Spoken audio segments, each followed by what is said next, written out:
Hi, I'm Evan Sohm, Director of Advanced Vacuum Technology for Ulvac Technologies in Methuen, Massachusetts. Here today to talk about the Mila 5000, a miniature lamp annealing system, a tabletop design for use in rapid thermal annealing of semiconductor samples or metal samples or whatever other small samples you might have that require rapid heating, very tight temperature control in holding, and rapid cooling.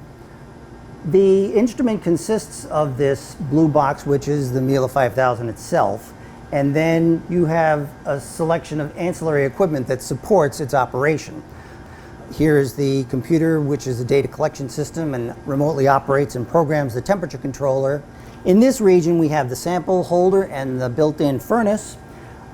Here we have a gas inlet system, which provides environmental control for the sample during the heating process, and a vacuum pump, which evacuates the sample chamber. So in this unit, you can rapidly heat at the rate of up to 50 degrees C per second control heating rate, and all the way up to 1200 degrees C with very tight uniformity across a small sample area for small samples. The vacuum pump is equipped with an exhaust mist filter, vacuum valve, vent valve, the bellows connection to the rear of the instrument, where there's a KF25 vacuum connection flange, connection for cooling water, cover gas, and power. Loading a sample into this instrument is easy. Release the thumb screws and open the chamber. You can select the sample. This is 1 centimeter square. Put it in the quartz dish. Thermocouple that controls the temperature of the sample is here.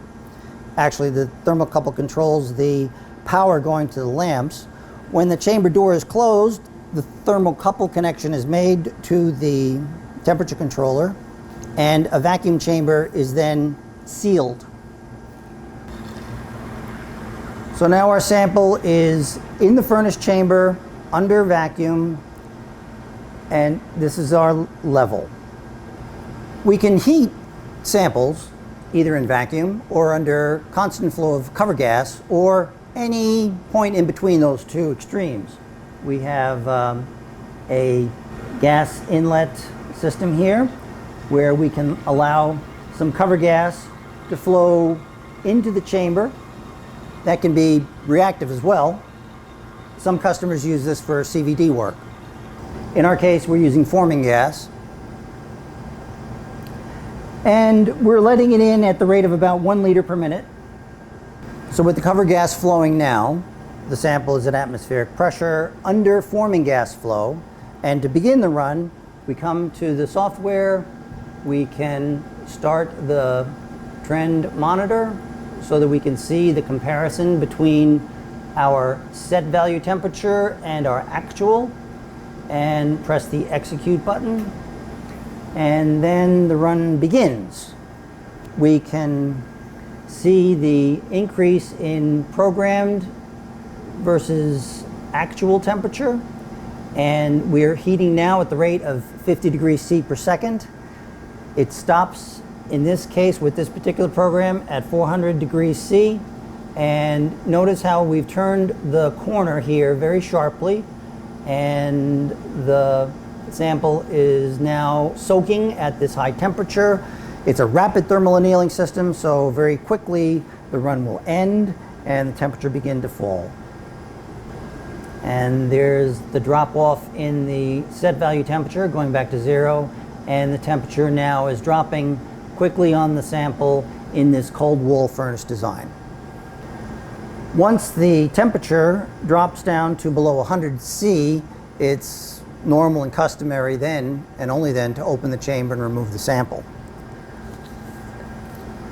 To clarify a little bit of the business end, what's happening inside the furnace, here's a picture of the quartz furnace vacuum tube with the sample located in the center, thermal baffles at the front and rear end of the tube, and this is where our sample sits. If we remove this blank port, we'd have an access hole through which we could install a small digital microscope camera and observe the heating of the sample at a magnification of approximately 20x. Schematically, that arrangement is shown here. In yellow, we have the quartz lamps, and the sample sits here. And this is the radiation environment where the sample resides, all during this thermal treatment. Now, with the temperature below 100 C, we can open the chamber and remove the sample, loosen the thumb screws, and retrieve our annealed sample. Larger samples can fit, and we have some steel customers who do rapid